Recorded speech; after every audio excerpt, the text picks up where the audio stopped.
seluruh masyarakat Aceh Tenggara yang kami tadi pagi disambut antusiasnya luar biasa.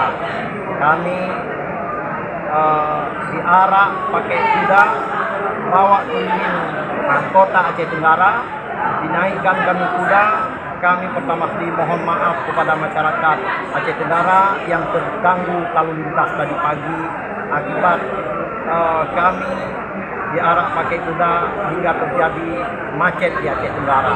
Pak, ini kan di Aceh Tenggara ini ada kejadian yang memang jadi langganan nih Pak, banjir ini Pak.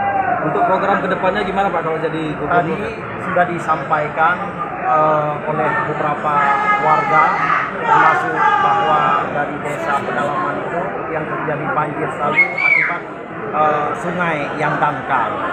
Ini semuanya kan berbicara